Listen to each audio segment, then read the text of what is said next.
In this tutorial, I'm going to talk to you guys about for loops in Python. In the last tutorial, you learned about while loops. You learned that we use while loops to execute a block of code multiple times.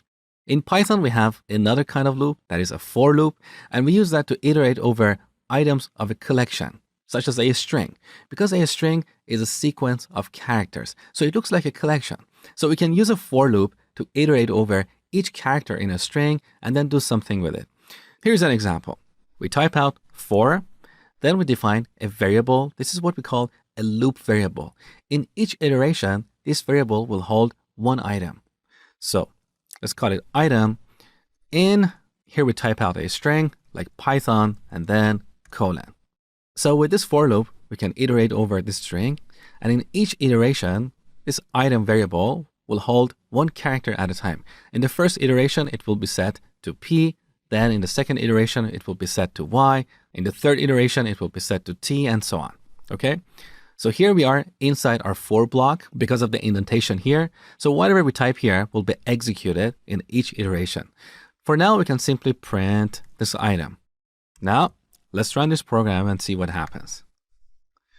So you can see each character in our string is printed on a new line. Let's look at another example. In Python, we can define lists using square brackets.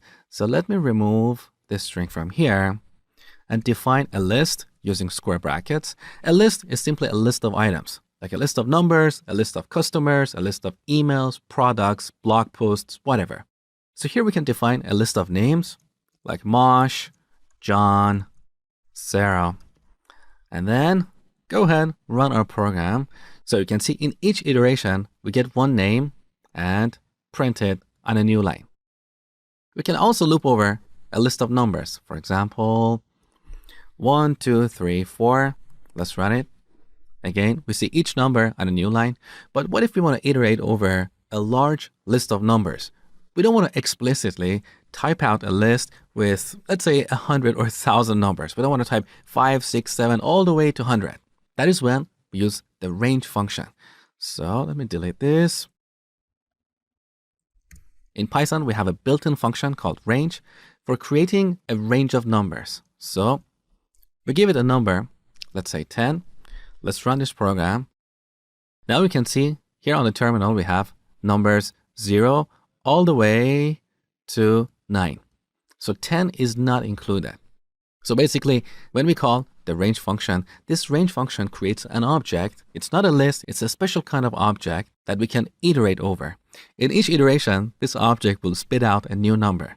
We can also work with a range of numbers here. Let's say we want to start from 5 and go all the way to 10. So let's run our program. Now we have the numbers 5, 6, 7, and 9. Also, this range function can optionally take a step. So we can pass 2 as the step to this function. And when we run our program, you can see that our first number is 5. Now we go 2 steps forward to get 7.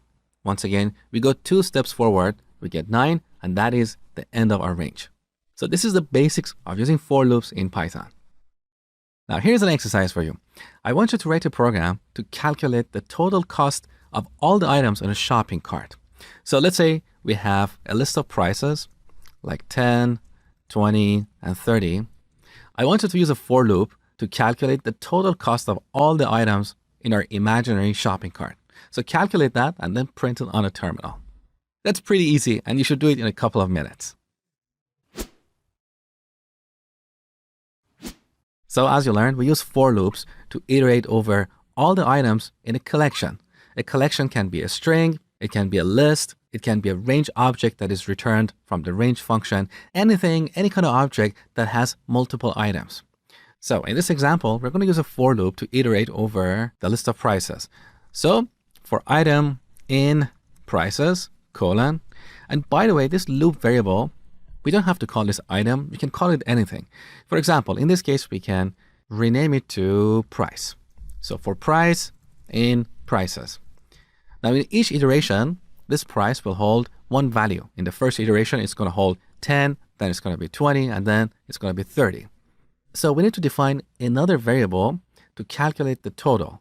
So We define that outside of our for loop. Let's call it total. And initially, we set it to 0. Now, in each iteration, we get the current price and add it to the total. So we write total equals total plus price.